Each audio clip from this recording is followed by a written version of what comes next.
100 शब्द प्रति मिनट की गति से डिक्टेशन डिक्टेशन 5 सेकंड से स्टार्ट होगा। Yes, start. अध्यक्ष महोदय, आज सदन में वित्त मंत्रालय की मांगों पर बहस हो रही है। सरकार के हर विभाग का वित्त मंत्रालय से संबंध होता है। देश में जो प्रगति हुई है और हो रही है उसकी काफ़ी चर्चा हुई है। जो प्रगति हुई है वह चारों ओर दिखाई पड़ रही है। कम से कम रेलवे विभाग में तो काफ़ी प्रगति दिखाई पड़ रही है। रेलों में अब भीड़ कम होती है। बिजली का भी काफ़ी विकास हुआ है। लेकिन गांवों की ओर जो हमारा दृष्टिकोण है उसको देखकर कुछ तकलीफ होती है।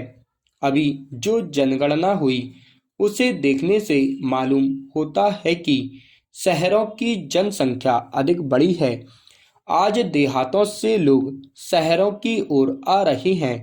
हमारे राष्ट्रपिता ने कहा था कि लोग गांवों में बसें, गांव के जीवन को पवित्र करें।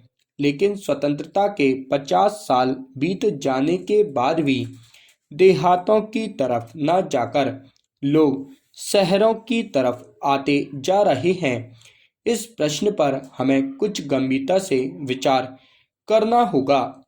यदि देहातों में लोगों को सुख सुविधाएं मिलती जो आज शहरों में प्राप्त हैं तो लोग देहातों से शहरों की तरफ न दौड़ते बल्कि शहरों से देहातों की ओर जाते।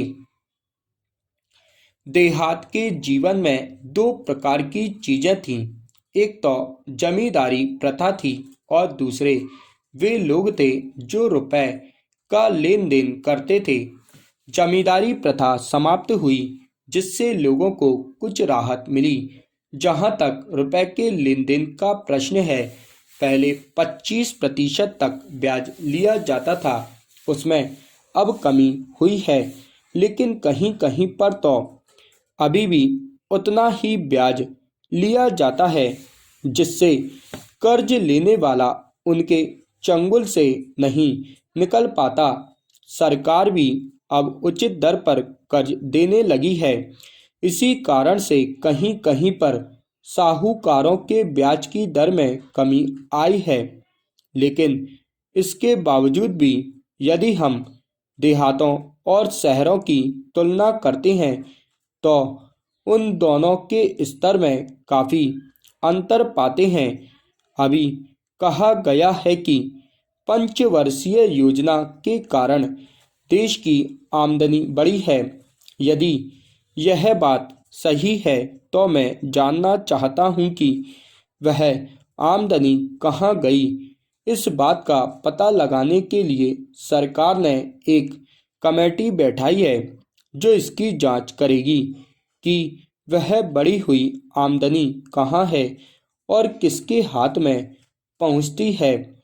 अभी एक माननीय सदस्य ने योजना मंत्री जी से प्रश्न पूछा था कि पहली और दूसरी योजनाओं के कार्यान्वित हो जाने के बाद किस भाग को अधिक लाभ पहुंचा है और किस भाग को कम पहुंचा है या बिल्कुल ही नहीं पहुंचा है। इस प्रश्न के उत्तर में मंत्री को कितना लाभ हुआ है। मंत्री महोदय के इस उत्तर को सुनकर मुझे बहुत आश्चर्य हुआ और महोदय ने बताया कि अभी इस पर विचार हो रहा है और देखा जा रहा है कि किस वर्ग के लिए आश्चर्य हुआ है और मैं आशा करता हूं कि सरकार सब वर्गों का ध्यान रखेगी। स्टॉप।